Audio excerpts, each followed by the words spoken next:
El hombre de ojos dementes. Un relato de George R. Sims.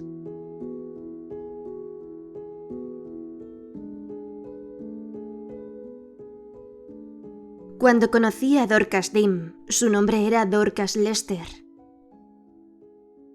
Vino a verme con una carta de recomendación de un agente teatral para solicitar un pequeño papel en la obra que en ese momento estábamos ensayando en un teatro del West End. Era completamente desconocida en la profesión. Dijo que quería ser actriz y me pidió una oportunidad. Le ofrecí un papel de criada, que constaba apenas de un par de frases. Las dijo de maravilla y se quedó en el teatro alrededor de 12 meses. Nunca pasó de interpretar papeles menores, pero su actuación era siempre magnífica. Su último papel fue el de una vieja arpía. Nos sorprendió a todos que eligiera este personaje, pues era joven y guapa. Y las actrices jóvenes y guapas, por lo general, quieren sacar el máximo partido a su físico.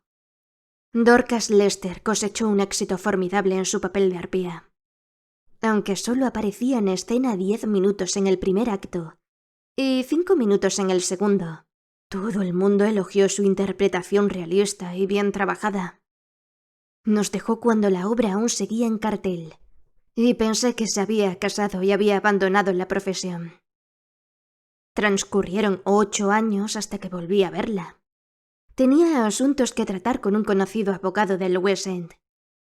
El pasante, creyendo que su jefe estaba a solas, me hizo pasar al despacho. Sorprendimos al señor en rigurosa conversación con una dama. Pedí disculpas. No se preocupe, dijo el abogado.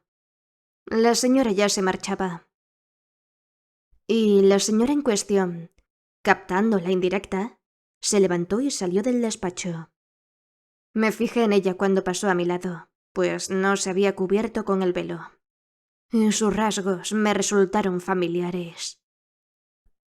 ¿Sabe quién era?, preguntó el abogado en tono misterioso, después de que la puerta se cerrara. No lo sé, pero creo que la he visto en alguna parte. ¿Quién es? Esa mujer, mi querido amigo, es Dorcas Dim, la famosa detective. Quizá no haya oído usted hablar de ella, pero goza de una excelente reputación entre los abogados y la policía. Vaya. ¿Es detective privado o pertenece al Departamento de Investigación Criminal? No ocupa ningún puesto oficial, contestó mi amigo. Trabaja enteramente por su cuenta. Ha participado en algunos de los casos más notables del momento, casos que a veces llegan a los tribunales, aunque con mayor frecuencia se resuelven en el despacho de un abogado. Si no es indiscreción, ¿qué está haciendo para usted? ¿Usted no es penalista? No, no soy más que un anticuado y rutinario abogado de familia. Pero justo en este momento estoy llevando un caso muy curioso. No le revelo ningún secreto profesional si le cuento que el joven Lord Hilsham, que ha alcanzado recientemente la mayoría de edad, ha desaparecido en extrañas circunstancias. Ya se ha hablado del suceso con pelos y señales en la columna de cotilleos de las páginas de Sociedad.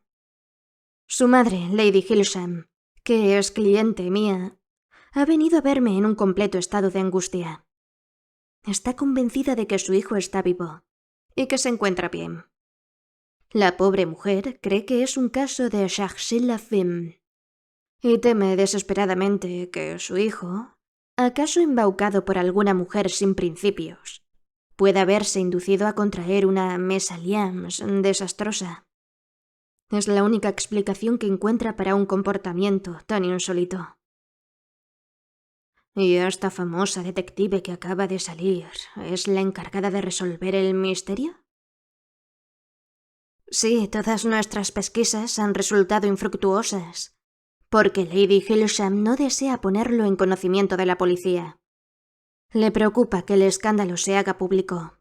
Dorcas Dim está al corriente de todos los detalles, y ahora mismo ha ido a ver a Lady Hilsham.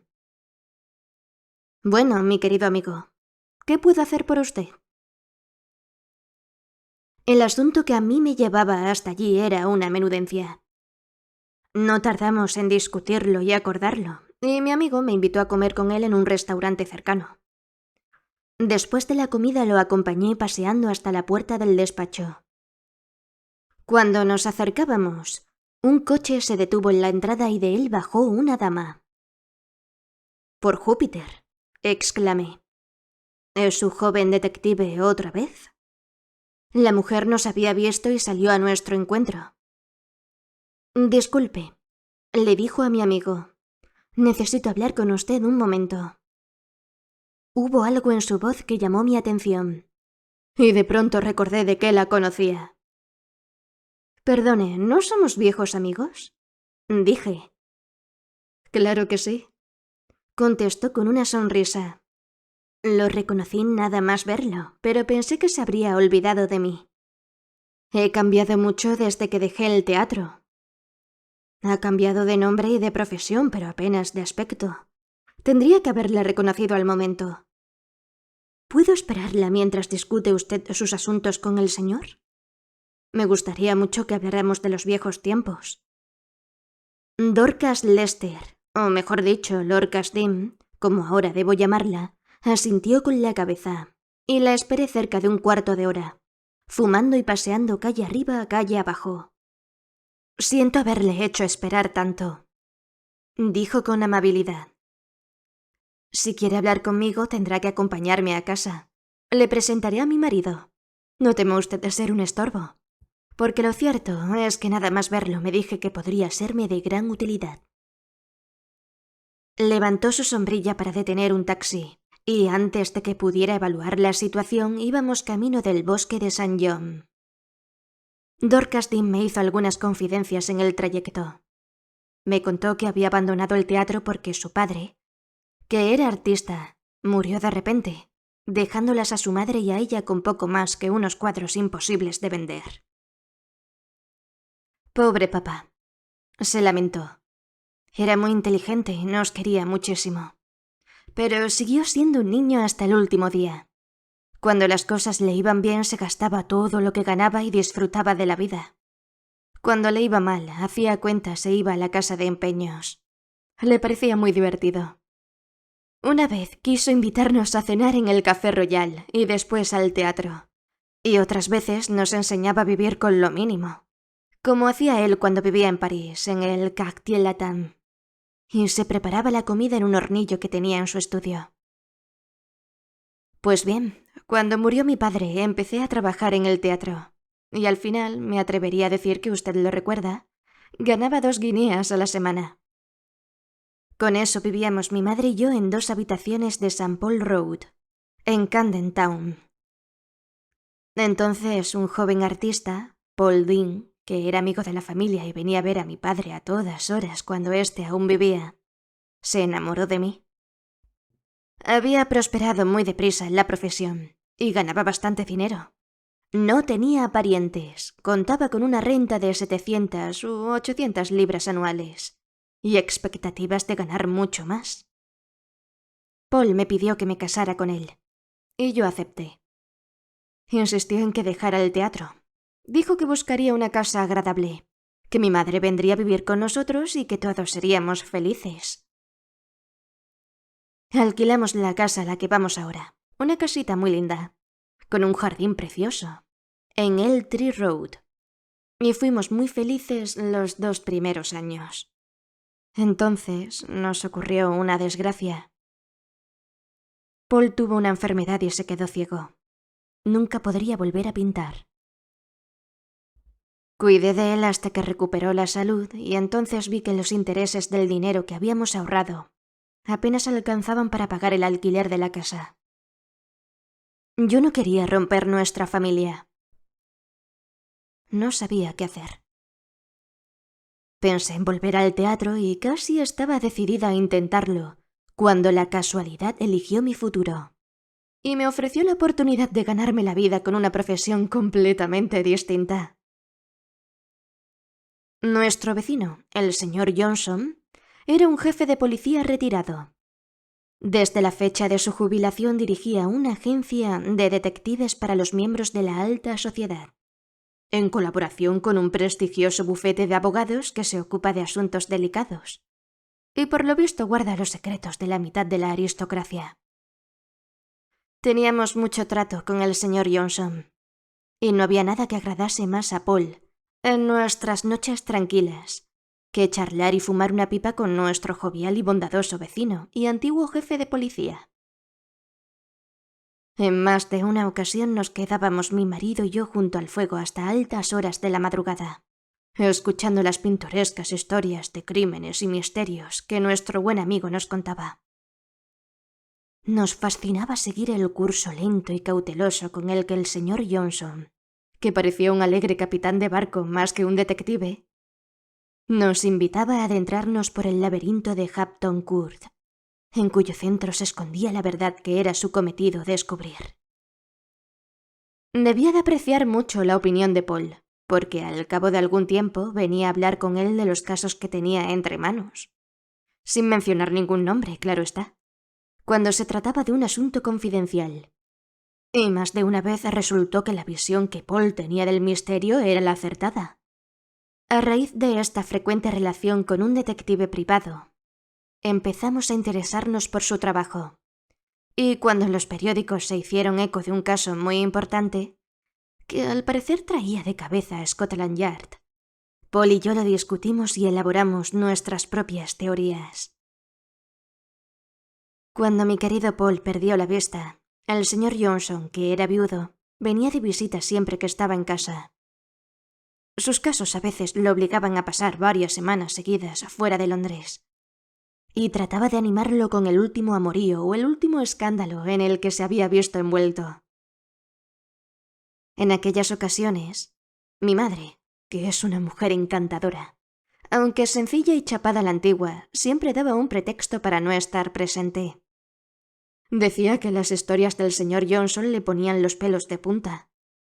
Pronto empezó a creer que todas las personas a las que conocía ocultaban una culpa secreta, y que el mundo era una enorme cámara de los horrores repleta de seres vivos en lugar de figuras de cera, como las del Museo de Madame Tussaud. Le hablé al señor Johnson de nuestra situación cuando vi que necesitaba un empleo para completar las 100 libras anuales que nos reportaban los ahorros de Paul. Y coincidió conmigo en que el teatro era la mejor salida. Una mañana decidí presentarme en una agencia. Me puse mi mejor vestido y me miré con miedo en el espejo. Temía que las preocupaciones y la tensión, tras la larga enfermedad de mi marido, hubiesen dejado huella en mis facciones y rebajado mi valor de mercado a los ojos de un empresario. Me esmeré tanto en arreglarme y me concentré tanto en mi objetivo, que cuando quedé satisfecha fui corriendo a la sala de estar y sin pensarlo le dije a mi marido: «Voy a salir. ¿Qué tal estoy?» Mi pobre Paul volvió hacia mí sus ojos ciegos y le temblaron los labios.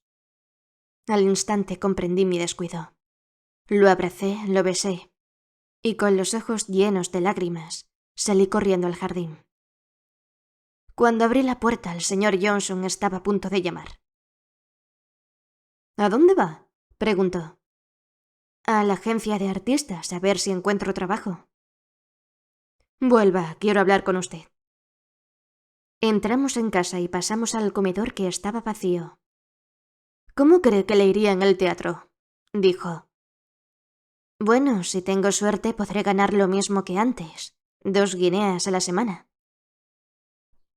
«En ese caso olvídese del teatro por un momento y le ofreceré algo con lo que ganará mucho más. Tengo entre manos un caso para el que necesito la ayuda de una dama. La mujer que trabajaba conmigo los 2 últimos años ha cometido la estupidez de casarse, con las consabidas consecuencias, y estoy en un aprieto». ¿Quiere usted que haga de detective? ¿Que vigile a la gente?», pregunté boquiabierta. No sería capaz. «Mi querida señora Dean», dijo amablemente, «les respeto demasiado a usted y a su marido para ofrecerle un trabajo que pudiera causarle ningún motivo de temor. quiero que me ayude a rescatar a un desgraciado a quien están chantajeando de una manera tan brutal que ha abandonado a su desconsolada mujer y a sus pobres hijos. Le aseguro que se trata de una transacción comercial en la que incluso un ángel podría participar sin mancharse las alas. Pero yo no soy lista para esas cosas. Es usted más lista de lo que se imagina. Tengo una excelente opinión de usted y creo que está cualificada para este trabajo. Tiene usted un gran sentido común. Es muy observadora y ha sido actriz. Verá, la familia de la mujer es rica y recibiré una suma importante si consigo salvar al pobre hombre y devolverlo a casa. Puedo ofrecerle una guinea al día, gastos aparte, y únicamente tendrá que hacer lo que yo le indique. Lo pensé bien y acepté el trato con una condición. Quería probar qué tal me desenvolvía antes de decirle nada a Paul. Si resultaba que el trabajo de detective me repugnaba, si me veía obligada a sacrificar mis instintos femeninos, renunciaría, sin que mi marido supiera jamás lo que había hecho. El señor Johnson se mostró de acuerdo y fuimos juntos a su oficina. Así fue como me convertí en detective. Comprobé que el trabajo me interesaba y que no era tan torpe como suponía. Tuve éxito en esta primera misión, y el señor Johnson insistió en que siguiera trabajando con él. Hasta que con el tiempo nos hicimos socios. Hace un año, cuando se retiró, me recomendó a todos sus clientes. Y ahora, ya ve usted, soy una detective profesional. Y una de las mejores de Inglaterra. Asentí con una reverencia. Mi amigo, el señor, me ha hablado de su excelente reputación. Dorcas Dean sonrió. Mi reputación es lo de menos, dijo. Ya hemos llegado a casa. Pase y le presentaré a mi marido y a mi madre. ¿Y a Tudelskin? ¿A Tudelskin? Supongo que será el bebé. Una sombra veló el hermoso rostro de Dorcas Dean, y vi que sus ojos grises se humedecían. No, no tenemos hijos. Tudelskin es un perro. Me convertí en visitante asiduo de Elm Tree Road. Sentía una gran admiración por la valiente mujer que, al quedar ciego su marido artista y ensombrecerse el futuro para ambos, tuvo el valor de emplear sus dotes y aprovechar sus oportunidades para abrirse camino notablemente en una profesión que, además de dura y agotadora para una mujer, no estaba exenta de graves peligros personales. Dorcas Dean siempre se alegraba de verme, por el bien que le hacía a su marido. Paul le ha cogido un aprecio inmenso, me dijo una tarde, y confío en que pueda usted venir a pasar unas horas con él siempre que le sea posible. Mi trabajo me obliga a estar mucho tiempo fuera de casa. Paul no puede leer, y mi madre, con la mejor intención del mundo, no es capaz de hablar con él más de 5 minutos sin sacarlo de quicio. Tiene una visión de la vida tremendamente práctica y, según Paul, abrasiva para un temperamento artístico y soñador como el suyo. Yo disponía de tiempo libre en abundancia, así que tomé por costumbre ir por allí 2 o 3 veces por semana a fumar una pipa y charlar con Paul. Su conversación era siempre interesante, y la entereza con la que sobrellevaba su dolorosa situación conquistó mi corazón. No me avergüenza confesar que mis frecuentes visitas a Elm Tree Road tenían también mucho que ver con el deseo de pasar un rato con Dorcas Dean y saber más de sus extrañas aventuras y experiencias. Desde el momento en que vio que su marido valoraba mi compañía, empezó a tratarme como a uno más de la familia, y, cuando tenía la fortuna de encontrarla en casa, hablaba de sus asuntos profesionales en mi presencia sin ninguna clase de tapujos. Yo le agradecía esta confianza, y en alguna ocasión pude ayudarla en circunstancias en las que una presencia masculina representaba una ventaja para ella. En una de estas oportunidades me referí a mí mismo como su ayudante, en broma. Y desde ese día todos empezaron a llamarme así. El placer que me procuraba esta asociación profesional con Dorcas Dean tenía un único inconveniente. Comprendí que me sería imposible resistir la tentación de contar mis experiencias. ¿No teme que el ayudante pueda revelar un día los secretos profesionales de su jefa? Le pregunté. En absoluto, dijo Dorcas. Todo el mundo la llamaba Dorcas, y también yo tomé esta costumbre al ver que tanto ella como su marido lo preferían al más formal señora Dean. Estoy segura de que no será usted capaz de resistir la tentación. ¿Y eso no le preocupa?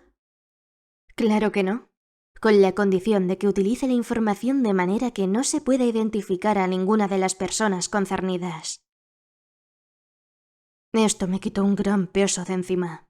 Ya vivo más que nunca mis ganas de demostrar que era un ayudante digno de aquella mujer encantadora, que me honraba con su confianza. Una noche, cuando estábamos en la sala de estar, después de cenar, la señora Lester se puso a hojear con desprecio la última edición de la revista The Turtle. Y se preguntó en voz alta dónde se proponían llegar las jóvenes de hoy. Paul estaba fumando su pipa de brezo, su inseparable compañera en el estudio en los tiempos en los que aún podía pintar. El pobrecillo.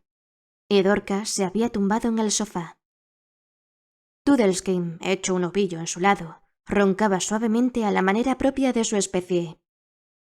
Dorcas había tenido una semana dura y llena de emociones, y no tuvo reparos en reconocer que se sentía algo cansada.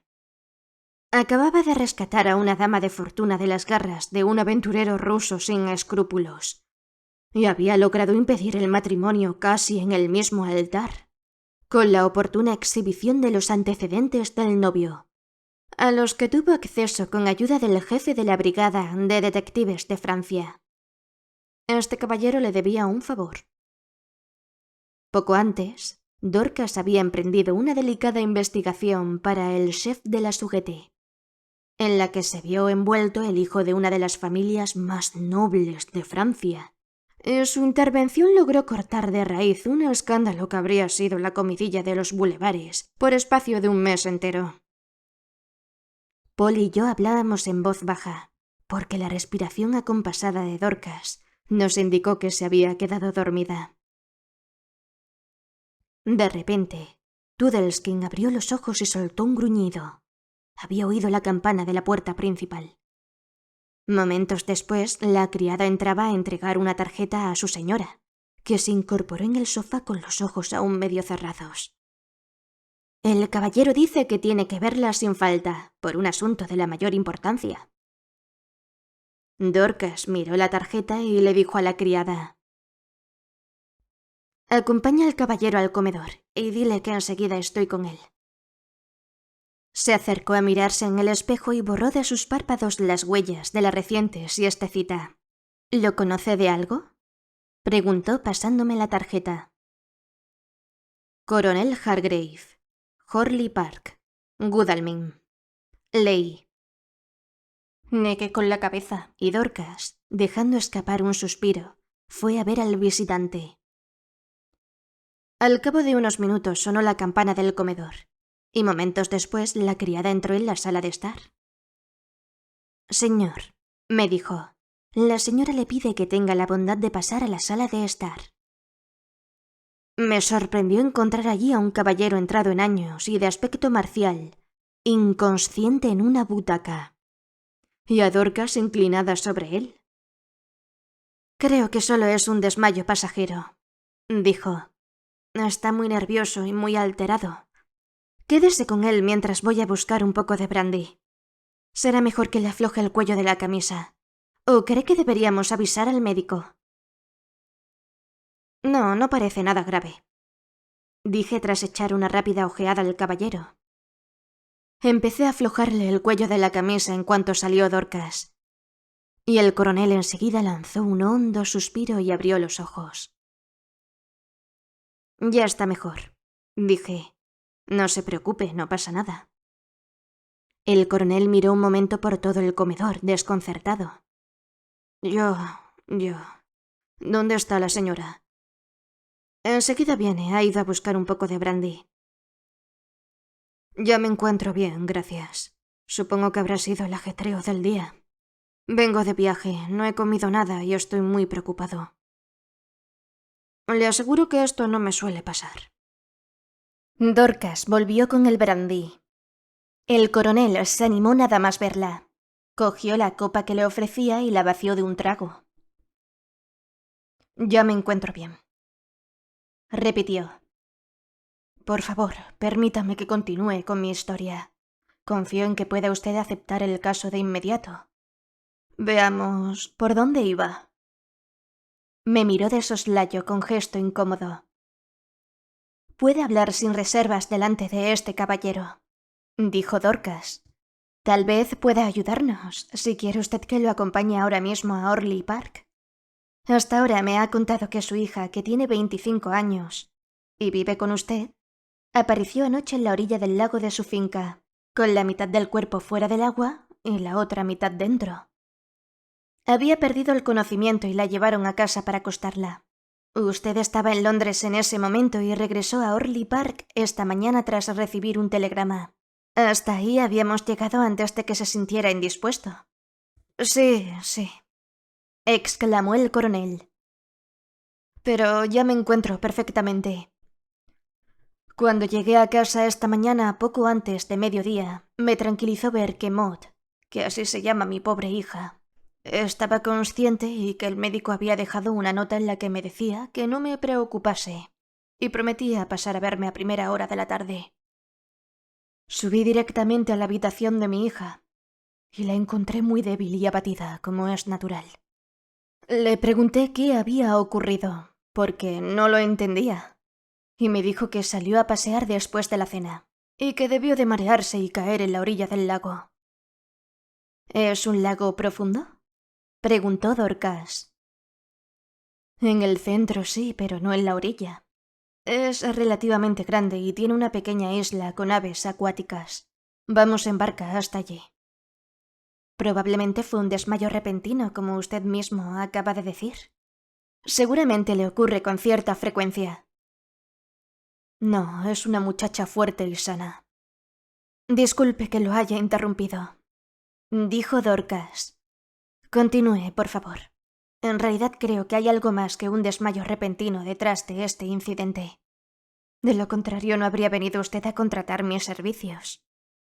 Hay mucho más. Asintió el coronel Hargrave, atusándose el bigote gris con gesto nervioso. Dejé a mi hija en la cama, profundamente agradecido a la providencia por haberla salvado de una muerte tan atroz. Pero el médico me dio más tarde una información que me alarmó mucho y me llenó de inquietud. ¿No creía que se tratase de un desmayo repentino?, preguntó Dorcas, que observaba atentamente al coronel. El coronel reaccionó con asombro. No sé cómo lo ha adivinado, pero su suposición es cierta, dijo. El médico me explicó que Maud le había contado lo mismo que a mí, que de pronto se había mareado y se había caído al agua. Sin embargo, observó que tenía heridas en el cuello y en las muñecas. Al principio no capté lo que quería decir, y respondí que se habría hecho las heridas al caer. El médico negó con la cabeza y me aseguró que, según su experiencia, ningún accidente explicaba aquellas marcas. Las del cuello indicaban que la habían atacado y habían tratado de estrangularla. Y la de las muñecas, que la habían inmovilizado con violencia. Dorcas Dean, que hasta entonces había escuchado sin dar muestras de demasiado interés, se inclinó hacia adelante al oír esta extraordinaria revelación. Comprendo, dijo. Su hija le ha contado que se cayó al lago, mientras que el médico asegura que no ha dicho la verdad. ¿Alguien la arrastró o la empujó después de atacarla? Sí. ¿Y qué dijo ella cuando usted volvió a preguntarle tras conocer esta información? Se alteró mucho y rompió a llorar. Cuando aludí a las marcas en el cuello, que empezaban a ser más visibles, reconoció que se había inventado el cuento del desmayo para no preocuparme. Entonces dijo que le atacó un vagabundo que se había colado en la finca. Intentó robarle y en el forcejeo, que ocurrió cerca de la orilla del lago, la tiró al suelo y escapó corriendo. ¿Y usted acepta esa explicación?, preguntó Dorcas mirando fijamente al coronel. ¿Cómo voy a aceptarla? ¿Por qué querría mi hija proteger a un vagabundo? ¿Por qué le mintió al médico? El impulso natural de una mujer aterrorizada, cuando la rescatan de una muerte terrible, sería describir al agresor para que lo buscasen y lo llevasen ante la justicia. ¿Y la policía ha averiguado algo? ¿Saben si anoche se vio a alguna persona sospechosa por los alrededores? No he hablado con la policía. Discutí el asunto con el médico. Cree que si la policía empieza a investigar, el caso pasará a ser de dominio público. Y en todas partes se sabrá que la historia de mi hija, que ya circula por todo el vecindario, era falsa. Pero todo es tan misterioso y tan inquietante que no podía dejar las cosas tal como están. Ha sido el médico quien me aconsejó que viniera a verla para emprender una investigación privada. No necesitaría usted contratar a nadie si pudiera persuadir a su hija de que cuente la verdad. ¿Lo ha intentado? Sí, pero insiste en que fue un vagabundo. Y dice que se inventó la historia del desmayo, hasta que las heridas la traicionaron, para que yo me preocupara lo menos posible. Dorcas Dean se levantó. ¿A qué hora sale el último tren para Godalming?, preguntó. Dentro de 1 hora, contestó el coronel mirando su reloj. Un carruaje nos estará esperando en la estación para llevarnos a Orlicourt. Quiero que se quede usted allí hasta que haya descubierto la clave del misterio. No, dijo Dorcas tras reflexionar un momento. Esta noche no podré hacer nada, y si me presento con usted daríamos que hablar a la servidumbre. Vuelva usted, llame al médico. Dígale que su paciente precisa cuidados constantes durante los próximos días, y que para ello llegará una enfermera de Londres. La enfermera estará allí mañana, alrededor del mediodía. ¿Y usted?, preguntó el coronel. ¿No piensa venir? Claro que sí, dijo Dorcas con una sonrisa. Yo seré la enfermera. El coronel se puso en pie. Si logra usted descubrir la verdad y decirme lo que mi hija me está ocultando, le estaré eternamente agradecido. Dijo, la espero mañana a mediodía. Mañana a mediodía recibirá usted a la enfermera que el médico ha enviado. Buenas noches. Acompañé al coronel Hargrave hasta la cancela del jardín. Cuando volví a la casa, Dorcas me esperaba en el vestíbulo. ¿Tiene usted algo que hacer los próximos días?, preguntó. No, prácticamente nada. Entonces, venga conmigo mañana a Godalming. Será usted un artista, y le conseguiré un permiso para dibujar ese lago mientras yo cuido de mi paciente. Eran más de las 12 de la mañana cuando el calesín que nos llevó desde la estación se detuvo ante las verjas de Orley Park, y la mujer del guarda nos dejó pasar. Supongo que es usted la enfermera de la señorita Maud, dijo fijándose en el pulcro uniforme de Dorcas. Sí. El coronel y el médico la esperan en la casa, señorita. Espero que no sea nada grave lo de la pobre señorita. Yo también lo espero, dijo Dorcas con una amable sonrisa. En pocos momentos llegamos a la puerta de una pintoresca mansión isabelina. El coronel, que nos había visto llegar desde la ventana, ya estaba esperándonos en las escaleras para hacernos pasar a la biblioteca. Dorcas explicó mi presencia con pocas palabras. Yo era su ayudante, y con mi ayuda podría hacer todas las indagaciones necesarias en el vecindario.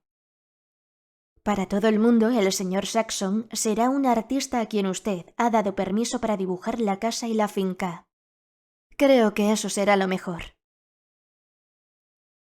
El coronel me prometió plena libertad de movimientos por sus terrenos, a cualquier hora. Y decidimos que me alojaría en una agradable posada, a medio kilómetro de la residencia. Dorcas me había dado instrucciones detalladas en el camino, así que sabía exactamente lo que tenía que hacer. Y me despedí de ella hasta esa noche, cuando quedamos en que pasaría a verla. El médico entró en la biblioteca para acompañar a la enfermera hasta la cama de su paciente, y yo me marché a cumplir mi misión. En el Lamero, como se llamaba la posada, en cuanto se supo que yo era un artista y tenía permiso para dibujar los terrenos de Orley Park, la casera empezó a hablarme del accidente que había estado a punto de costar la vida de la señorita Hargrave. La historia del desmayo repentino, la única que había circulado, se daba por buena en todas partes. Ese lago es muy solitario, y de noche no pasa nadie por allí, ¿sabe usted? Fue un milagro que encontraran tan pronto a la pobre señorita. ¿Quién la encontró?, pregunté. Uno de los jardineros, que vive en la finca.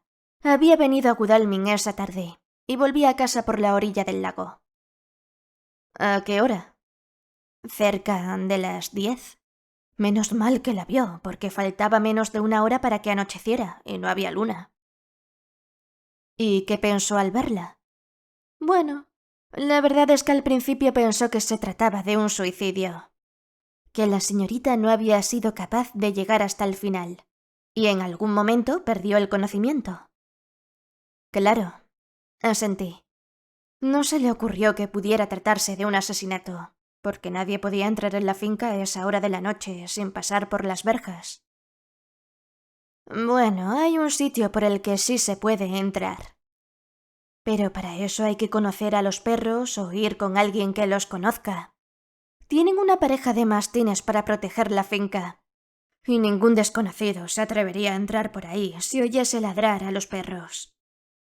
Es una cancela lateral por la que entra y sale la familia, señor. ¿Y sabe usted si esa noche los perros ladraron? Pues sí, dijo la casera. Ahora que lo pienso, el señor Peters, que es el guarda, los oyó ladrar. Pero enseguida se callaron, así que no le dio importancia. Esa misma tarde decidí dibujar el pabellón del guarda. El señor Peters estaba en casa, y el permiso del coronel me garantizó su simpatía de inmediato. Su mujer le había hablado del caballero que había llegado con la enfermera, y le expliqué que, al no haber más que un calesín en la estación, cuando supimos que íbamos al mismo destino, la enfermera tuvo la amabilidad de ofrecerme un asiento en el vehículo. Hice en mi cuaderno unos cuantos bocetos, y algún dibujo a lápiz algo más elaborado, y le dije al señor Peters que eran simples apuntes, para disimular el resultado amateur de mis esfuerzos, y conseguir que quedaran chismorreando conmigo sobre el accidente de la señorita. Me referí a los ladridos que oyó esa noche, según me había contado la dueña de la posada.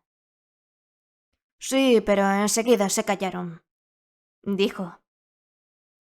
¿Quizá un desconocido pasó por delante de la verja? Es muy probable, señor. Al principio me asusté un poco, pero al ver que se tranquilizaban pensé que no había de qué preocuparse. ¿Por qué se asustó? Bueno, esta tarde un hombre muy extraño estuvo merodeando por aquí. Mi mujer lo vio espiando entre las verjas, alrededor de las 7. ¿Un vagabundo? No, parecía un caballero. Pero mi mujer se asustó. Decía que tenía ojos de demente, aunque se expresaba a la perfección. Ella le preguntó qué quería y el desconocido quiso saber cómo se llamaba la mansión y quién vivía aquí. Mi mujer le dijo que el nombre de la finca era Orley Park y que en ella vivía el coronel Hargrave. El hombre le dio las gracias y se marchó. Quizá fuera un turista, señor, o un artista como usted. ¿Habrá venido a estudiar la belleza de los alrededores? No. Cuando lo conté en el pueblo al día siguiente, me dijeron que había llegado en el tren esa misma tarde. Los mozos de estación se fijaron en él, También a ellos le pareció muy raro. Terminé mi boceto y le pedí al señor Peters que me acompañara al lugar del accidente. El lago era grande y se correspondía con la descripción que había dado el coronel. Ahí encontraron a la señorita, dijo Peters. Como verá, hay poca profundidad y tenía la cabeza fuera del agua. Gracias. Qué bonita es esa isla que hay en el centro. Voy a dibujarla mientras fumo una pipa. No quiero robarle más tiempo. El guarda se retiró, y entonces, siguiendo las instrucciones de Dorcas Dean, examiné atentamente el terreno. En el barro de la orilla, cerca del punto donde la señorita Hargrave había reconocido que se produjo el forcejeo, se apreciaban claramente las huellas de unas botas con tachuelas. Podían ser del vagabundo o podían ser del jardinero. No tenía yo la destreza suficiente en el arte de las huellas para determinarlo. Había recabado, sin embargo, no poca información, y a las 7 fui a la casa y pregunté por el coronel. No tenía nada que hablar con él, aparte de pedirle que avisara a Dorcas Dean de mi llegada. En pocos minutos apareció Dorcas, con su sombrero y su capa. «Voy a dar un paseo mientras haya luz», dijo. «Venga conmigo». En cuanto salimos de la casa le conté a Dorcas lo que había averiguado, y al instante quiso ir a la orilla del lago. Examinó a fondo el lugar del accidente y señaló las huellas de las botas con tachuelas. «Sí, es probable que sean del jardinero. Yo estoy buscando otras». «¿De quién?» «Estas», dijo, agachándose de pronto y señalando una serie de impresiones en el fango. «Fíjese, estas son pisadas de mujer, y al lado hay unas más grandes. Aquí se acercan, aquí se alejan, y aquí se cruzan. ¿Ve algo especial en estas huellas?» «No, aparte de que no tienen tachuelas». «Exacto. Las huellas son pequeñas, pero más grandes que las de la señorita Hargrave. La pisada es elegante. ¿Ve que las puntas están rectas y el talón es estrecho? Un vagabundo no llevaría ese calzado». «¿Dónde dice usted que la señora Peters vio a ese caballero tan extraño?» «Espiando entre las verjas de la finca». «Vayamos allí». La señora Peters salió y nos abrió las verjas. «Hace una tarde preciosa», dijo Dorcas. «¿Está muy lejos el pueblo?» «A 3,5 kilómetros, señorita».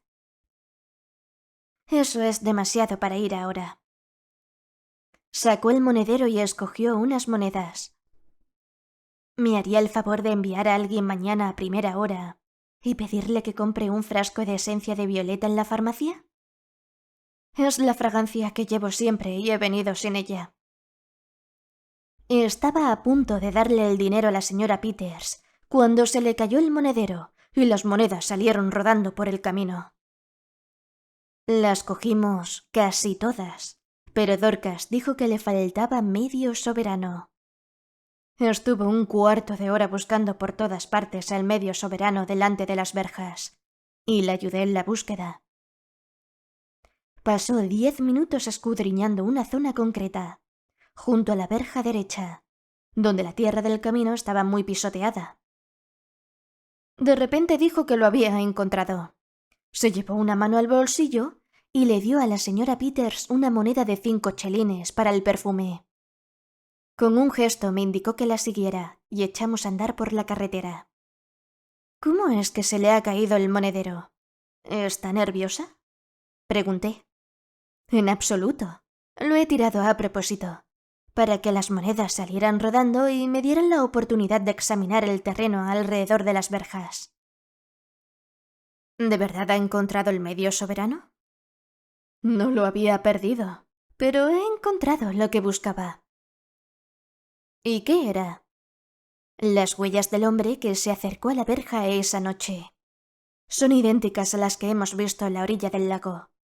La persona con la que Maud Hargrave forcejeó esa noche La persona que la tiró al lago y a quien ella se empeñó en ocultar, diciendo que había tenido un accidente, era el hombre que preguntó cómo se llamaba la casa y quién vivía en ella. El hombre de ojos dementes.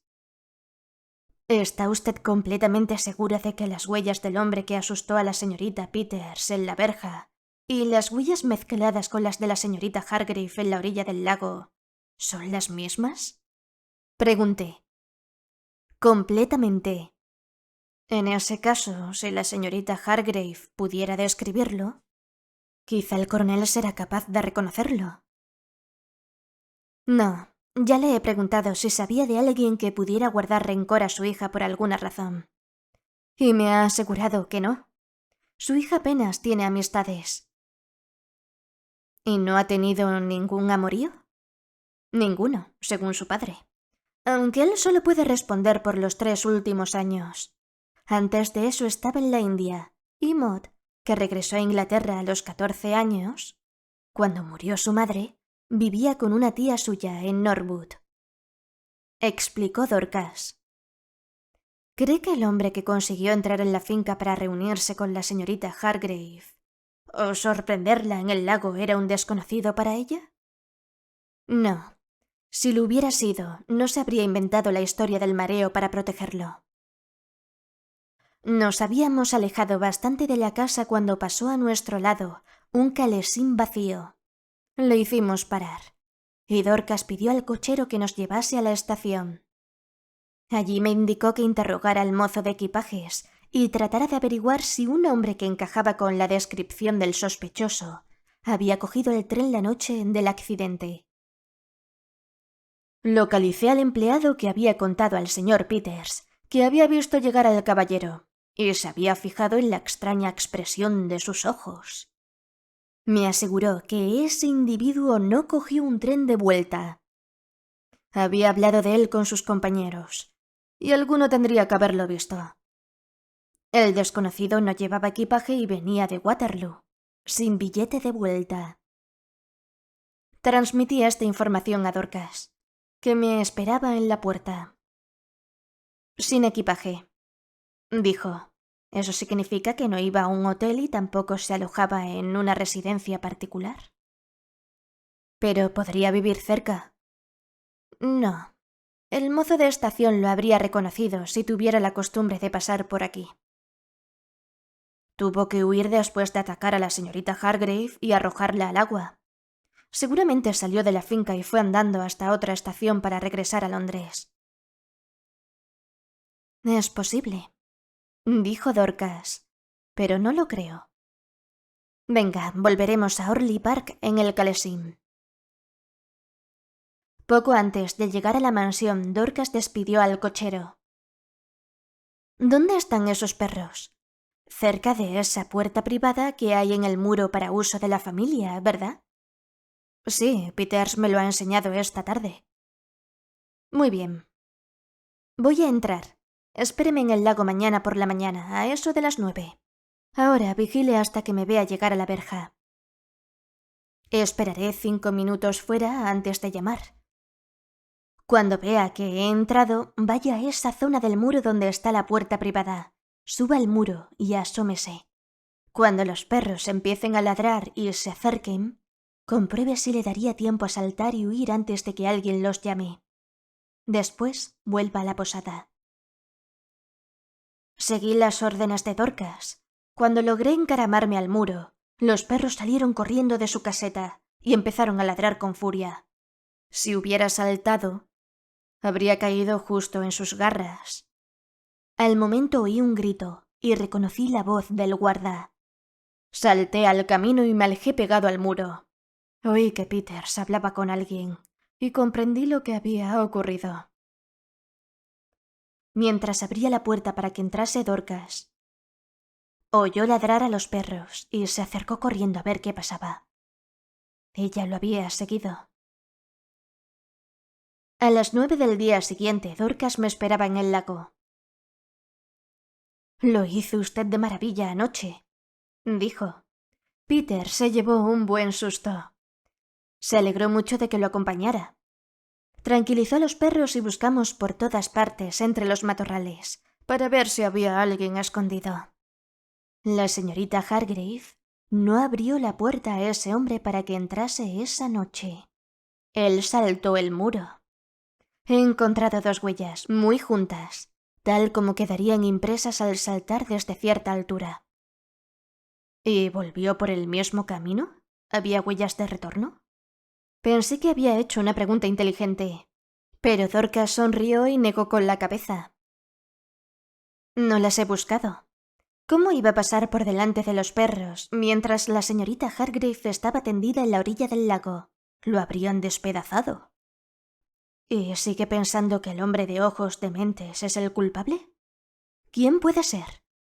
Se llamaba Víctor. Lo ha descubierto, exclamé. ¿Se lo ha dicho la señorita Hargrave? Anoche hice un pequeño experimento.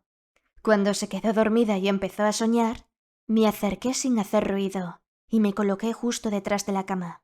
Con la voz más ronca que fui capaz de poner, me incliné y le dije al oído: Maud.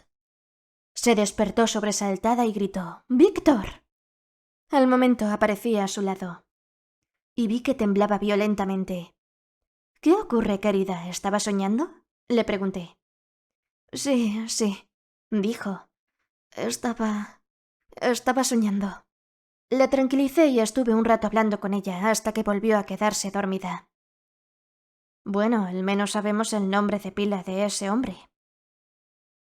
Sí, no es gran cosa, pero creo que hoy descubriremos también el apellido. Quiero que vaya usted al pueblo a hacer un recado. Pero antes eche esa barca al agua y lléveme a la isla. Quiero registrarla. No creerá que ese hombre se esconde allí. Es demasiado pequeña. Lléveme, insistió Dorcas, y subió a la barca. Obedecí y no tardamos en llegar a la isla. Dorcas miró a uno y otro lado del lago. Luego echó a andar y examinó la vegetación y el cañizo que crecía en la zona más próxima a la orilla. De buenas a primeras apartó una masa de maleza muy tupida. Metió la mano, la hundió en el agua y sacó un sombrero de fieltro chorreante. Pensé que si algo había caído al agua esa noche se habría quedado aquí enganchado, dijo Dorcas. Si el sombrero es de ese hombre, tuvo que marcharse a cabeza descubierta. Exacto, pero primero tenemos que asegurarnos de que es suyo. Volvamos a la orilla. Escurrió el sombrero, lo dobló, lo envolvió con su pañuelo y se lo guardó debajo de la capa. Cuando llegamos a la orilla, fui al pabellón del guarda y me puse a hablar con la señora Peters, hasta que logré que sacara el tema del hombre de ojos dementes. Le pregunté qué clase de sombrero llevaba, y dijo que un sombrero de fieltro, abombado en el centro. Comprendí que habíamos hecho un buen hallazgo. Se lo conté a Dorcas y sonrió con satisfacción. Tenemos su nombre de pila y su sombrero, dijo. Ahora necesitamos todo lo demás. ¿Aún está usted a tiempo de coger el tren de las 11:20? Sí. Sacó un sobre del bolsillo y me enseñó una fotografía pequeña. Es el retrato de un joven muy apuesto. Por el tamaño y el estilo yo diría que se hizo hace 4 o 5 años. El estudio de fotografía es Stereoscopic Company, en Londres. Y el número del negativo, el 111.492. Vaya a verlos y pídales que consulten sus libros y le faciliten el nombre y la dirección del caballero. Cuando lo tenga, vuelva aquí. ¿Es el hombre que buscamos? Pregunté. Creo que sí. ¿Cómo diantres ha encontrado ese retrato? Cuando la señorita Hargrave se quedó dormida, me entretuve hojeando el álbum de fotos que guarda en su tocador. Es un álbum antiguo, lleno de retratos de familiares y amigos. Creo que había más de 50. Algunos probablemente de compañeros de estudios. Se me ocurrió que tal vez descubriera algo. Ya sabe usted. La gente va recibiendo retratos. Los conserva en un álbum y casi se olvida de ellos. Pensé que la señorita Hargrave podría haberse olvidado. ¿Pero por qué ha elegido este entre 50? Supongo que habría retratos de otros caballeros. Pues sí, pero los fui mirando uno por uno y examiné el dorso y el margen. Cogí la fotografía para observarla y vi que en el dorso se había borrado una inscripción y que en la superficie estaba rugosa. Han empleado borrador de tinta, dijo Dorcas. Eso me hizo concentrarme en esta fotografía en particular. Ahí había escrito un nombre o alguna palabra que la señorita Hargrave no quería que nadie viese. Eso son solo conjeturas. Pues sí, pero la propia foto ofrece una certeza. Fíjese bien en el diamante del alfiler de la corbata. ¿Qué forma tiene? Parece una V pequeña. Exacto. Hace unos años estaba de moda que los caballeros llevaran su inicial en el alfiler. Es la V de Víctor. Si a eso le sumamos que han borrado lo escrito, creo que vale la pena ir a Londres y averiguar el nombre y la dirección que corresponden a este negativo en los libros de la Stereoscopic Company. Antes de las 2 estaba interrogando al director del estudio fotográfico, que no tuvo reparos en consultar sus libros. La foto se había tomado hacía 6 años, y las señas del caballero eran Victor Dubois, Ainerly Road, Norwood. Siguiendo las instrucciones de Dorcas, fui a la dirección que me había indicado y pregunté por el señor Victor Dubois. Allí no vivía nadie con ese nombre. Los actuales inquilinos llevaban 3 años en la casa. Cuando volvía por la calle, me encontré con un cartero y decidí preguntarle si conocía algún vecino con ese apellido. Lo pensó un momento. Sí, ahora que caigo, aquí vivía un Dubois, en el número... pero de eso hace lo menos 5 años. Era un caballero mayor de pelo blanco. Un caballero mayor, Victor Dubois. El caballero se llamaba Monsieur Dubois, pero también había un Víctor. Supongo que sería su hijo, porque vivía con él. Me acuerdo del nombre. Recibía cartas casi a diario, a veces hasta 2 al día, siempre con la misma caligrafía, de una dama. Por eso me fijé. ¿Y no sabe usted a dónde han ido el señor Dubois y su hijo? No, oí decir que el anciano perdió la cabeza y lo ingresaron en un manicomio, pero ya no viven en mi zona. ¿No sabrá por casualidad cuál era su profesión? Pues sí, lo decía en una placa de bronce. Profesor de idiomas. Volví a la ciudad y cogí el primer tren a Godalming para informar a Dorcas del resultado de mis pesquisas sin pérdida de tiempo. Quedó muy satisfecha y elogió mi trabajo. A continuación tocó la campana. Estábamos en el comedor. Y poco después entró un lacayo. ¿Puede decirle al coronel que me gustaría verlo? Le pidió Dorcas, y el lacayo fue a dar el recado. ¿Va a contárselo todo? Pregunté. No voy a contarle nada de momento. Quiero que él me diga algo. Entró el coronel. Parecía cansado y saltaba a la vista su preocupación. ¿Tiene algo que contarme? Preguntó ávidamente. ¿Ha descubierto lo que mi pobre hija me está ocultando? Me temo que todavía no puedo decírselo, pero quería hacerle unas preguntas. Ya le he contado todo lo que sé, contestó con un deje de fastidio. Me ha contado todo lo que recuerda. Ahora intente pensar. Su hija, antes de que regresara usted de la India, vivía con su tía en Norwood. ¿Dónde estudió desde que volvió a Inglaterra? Primero fue a una escuela en Brighton, pero desde que cumplió los 16 años recibió enseñanza privada en casa. Supongo que tendría profesores de música, de francés. Sí, eso creo. Yo pagaba las facturas. Mi hermana me las enviaba a la India.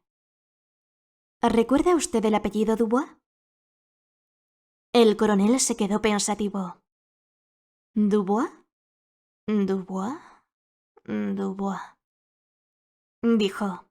Me suena vagamente que ese apellido figuraba en las cuentas que me enviaba mi hermana, pero no sabría decirle si era una modista o de un profesor de francés. Entonces, vamos a suponer que su hija recibía clases de francés en Norwood de un profesor llamado Dubois. Ahora, dígame, ¿en alguna de las cartas que le escribió su difunta hermana mencionó algo de Maud que le preocupara? Solo una vez, contestó el coronel. Pero todo se aclaró poco después. Un día mi hija salió de casa a las 9 de la mañana y no volvió hasta las 4 de la tarde. Su tía estaba muy enfadada. Maud dijo que se había encontrado con unos amigos en el Palacio de Cristal, donde iba a clases de dibujo, y había acompañado a una de sus compañeras a la estación. Subió con ella al coche, y el tren arrancó antes de que pudiera bajarse, así que tuvo que ir hasta Londres. Creo que mi hermana me lo contó para darme a entender que merecía una buena compensación por cuidar de mi hija. ¿Se fue a Londres?, musitó Dorcas. Y podía haberse bajado en la siguiente estación, a 3 minutos de Norwood. Y volviéndose al coronel, dijo: «Dígame, coronel, cuando falleció su mujer, ¿qué hizo usted con su alianza nupcial?» «Santo cielo, señora», exclamó el coronel, levantándose y dando vueltas por el comedor. «¿Qué tiene que ver la alianza nupcial de mi pobre mujer con que alguien arrojase a mi hija a ese lago?» «Lamento que mi pregunta le parezca absurda», dijo Dorcas sin perder la calma. «¿Pero tendría la amabilidad de responder?» «La alianza nupcial de mi difunta esposa está en el dedo de mi difunta esposa, en su ataúd, en el cementerio de Simla. Y ahora quizá quisiera usted explicarme a qué viene todo esto». «Mañana», dijo Dorcas. «Ahora, si me disculpa, voy a dar un paseo con el señor Saxon. La doncella está con la señorita Hargrave y se quedará con ella hasta que yo vuelva». Muy bien, asintió el coronel. «Pero le ruego, le suplico que me cuente todo lo que sepa lo antes posible. Estoy espiando a mi propia hija y eso es una monstruosidad. Pero... ¿qué voy a hacer? Ella se niega a contarme la verdad y yo tengo que saberla. Tengo que saberla por su bien». El coronel tomó la mano que Dorcas le ofrecía. «Gracias», dijo con labios temblorosos. Dorcas me habló con impaciencia en cuanto salimos de la casa. «Le estoy tratando a usted muy mal», se disculpó. «Pero su tarea ya casi ha terminado. Tiene que volver a la ciudad esta noche. Mañana a primera hora vaya a Somerset House. Pregunte por Daddy Grimm, es un investigador. Dígale que va de mi parte y entréguele esta nota. Cuando haya encontrado lo que busco, envíeme un telegrama y vuelva en el siguiente tren». Miré la nota y vi que Dorcas había escrito: «Información solicitada. Matrimonio de Victor Dubois y Maud Eleanor Hargrave. Celebrado en Londres, posiblemente entre 1905 y 1908. «¿Qué le hace pensar que se han casado?», pregunté, levantando la vista de la nota. «Esto», dijo, y sacó del monedero una alianza nupcial muy poco usada. La encontré entre un montón de baratijas, en el fondo de una caja que, según la doncella, era el joyero de la señorita. Me tomé la libertad de probar todas las llaves hasta que logré abrirlo. Un joyero revela muchos secretos a quienes sepan interpretarlos. Y a partir de eso concluyó que no habría guardado una alianza nupcial si no hubiera pertenecido a un familiar o la hubiera llevado en su propia mano. Está casi nueva, ¿lo ve? Eso significa que se la quitó inmediatamente después de la ceremonia. Le pregunté al coronel por la alianza de su mujer solo para asegurarme. Me presenté en Somerset House, según lo acordado, y poco después del mediodía el investigador me entregó un papel. Era una copia del certificado de matrimonio de Victor Dubois, soltero, de 26 años, y Maud Eleanor Hargrave, de 21 años, en Londres, el año 1906. Envié el telegrama para dar la noticia limitándome a decir «sí» y la fecha, y regresé en el primer tren. Cuando llegué a Orley Park, tuve que llamar varias veces antes de que alguien abriera las verjas. Por fin la señora Peters, muy pálida y alterada, Vine corriendo y se disculpó por haberme hecho esperar. ¡Ay, señor, qué tragedia! Un cadáver en el lago. ¿Un cadáver? Sí, señor, un hombre. Esa enfermera que vino con usted está remando en el lago. Y ha debido de empujarlo con el remo, porque salió a flote cubierto de algas. Es un hombre, señor. Y yo creo que es el mismo al que yo vi en las verjas esa noche. El hombre de ojos dementes, exclamé. Sí, señor, es terrible. Primero la señorita Mott y ahora esto. ¿Qué puede significar? Encontré a Dorcas en la orilla del lago, donde Peters y 2 de los jardineros cargaban el cuerpo del ahogado en la barca de remos. Dorcas les daba instrucciones. Acuéstanlo en la barca y cúbranlo con una lona. Que nadie toque nada hasta que venga la policía. Iré a buscar al coronel. Me vio al dar media vuelta. «¿Qué cosa tan terrible? ¿Es Dubois?» pregunté. «Sí», dijo Dorcas. «Ayer sospeché que estaba aquí, pero quería encontrarlo personalmente, antes de pedir que dragasen el lago». «¿Por qué?» «Bueno, no quería que le registraran los bolsillos. Podría ser que llevara encima documentos o cartas comprometedoras para la señorita Hargrave. Y habrían salido a la luz con la investigación. Pero no había nada». «¿Cómo? ¿Lo ha registrado usted?» «Sí, después de sacar al pobre hombre del agua con los remos». «¿Y cómo cree que se ahogó?» «Suicidio, locura. Al padre tuvieron que ingresarlo en un manicomio. Eso lo supo usted ayer, en Norwood. Seguramente el hijo heredó esa tendencia. Parece un caso de manía homicida. Atacó a la señorita Hargrave, tras encontrarla al cabo de varios años de separación, y creyendo que la había matado, se quitó la vida. La cuestión es que ella ahora es una mujer libre. No cabe duda de que su marido le causaba pavor, así que...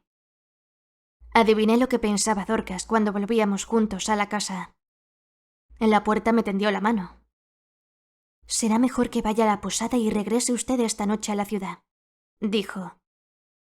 «Aquí ya no puede hacer nada más. Y es preferible que se quede al margen. Yo volveré a casa mañana. Venga a Elm Tree Road a última hora de la tarde». Al día siguiente, Dorcas me explicó lo que había ocurrido después de mi partida. Paul ya estaba al corriente de todo, y nada más verme, me agradeció efusivamente la ayuda que había prestado a su mujer. La señora Lester, por su parte, no pudo resistirse a señalar que jamás se había imaginado que una hija suya iría por el mundo pescando cadáveres para ganarse la vida. Dorcas se lo contó todo al coronel. El pobre hombre estaba desquiciado, pero ella insistió en que la única forma de descubrir la verdad era que fueran juntos a hablar con la muchacha e intentaran convencerla, con los hechos en la mano, de que confesara todo lo demás. Cuando el coronel le dijo a su hija que el hombre con el que se había casado era el mismo que la atacó esa noche, Maud se quedó perpleja y se puso histérica, pero al saber que lo habían encontrado muerto en el lago, se asustó y lo confesó todo. Veía a Víctor Dubois con asiduidad cuando vivía en Norwood. Al principio con su padre, su profesor de francés, y después a solas. Era apuesto, joven y romántico, y se enamoraron locamente. Ciertos asuntos obligaban a Víctor a pasar una temporada en el extranjero, y le propuso que se casaran en secreto. Ella cometió la estupidez de aceptar, y se despidieron al salir de la iglesia. Maud volvió a casa y él emprendió su viaje esa misma noche. De vez en cuando recibía cartas clandestinas de su marido. En una de ellas, Víctor le contaba que su padre se había vuelto loco y tenían que ingresarlo en un manicomio, y le anunciaba su regreso. Volvió apenas el tiempo necesario para ocuparse del ingreso de su padre, y una vez más abandonó el país. No supo de él en mucho tiempo, hasta que por medio de una amiga de Norwood, que conocía a los Dubois y a sus amistades, hizo algunas indagaciones. Víctor había regresado a Inglaterra y había sufrido un accidente que le había causado graves lesiones cerebrales. Había perdido el juicio y lo habían internado en un manicomio.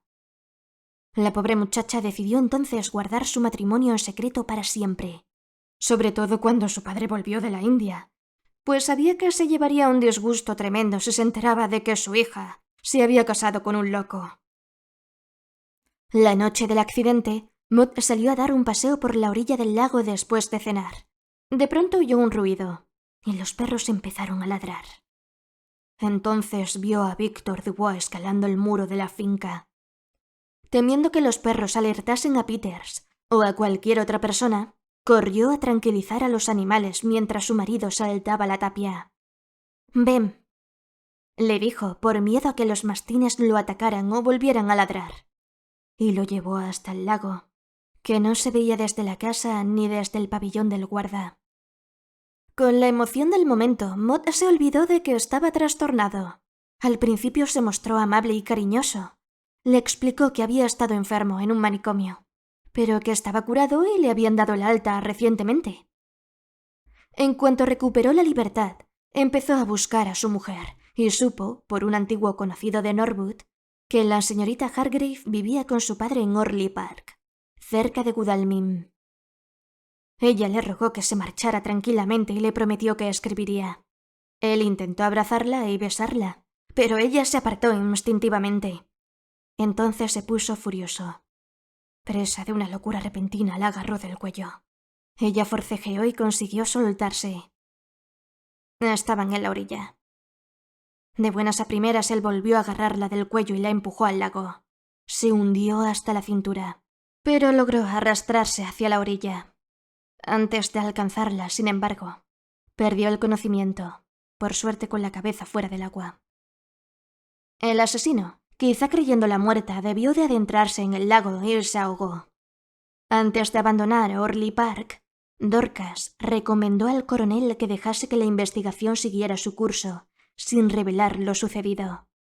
Bastaría con que dijera a la policía que un hombre cuya descripción coincidía con la del suicida había recibido recientemente el alta de un manicomio.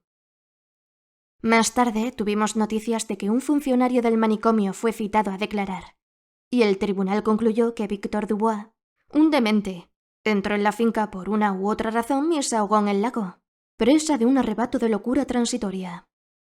El juez de instrucción señaló que tal vez la señorita Hargrave, que no se encontraba en condiciones de comparecer ante el tribunal, no llegó a ver a su agresor, pero se asustó al oír sus pasos, lo que explicaría que se hubiera desmayado en la orilla del lago. De todos modos, la investigación se cerró con un veredicto convincente y, poco después, el coronel se llevó a su hija a Europa, pensando que el viaje le sentaría bien. De todo esto, como es natural, no supimos nada la tarde siguiente al hallazgo del cadáver, cuando Dorcas volvió a acogerme bajo su techo una vez más. Paul estaba encantado de tener a su mujer de nuevo en casa, y ella se entregó por completo a su marido. De ahí que aquella noche no tuviera ojos ni oídos para nadie más, ni siquiera para su fiel ayudante. Fin.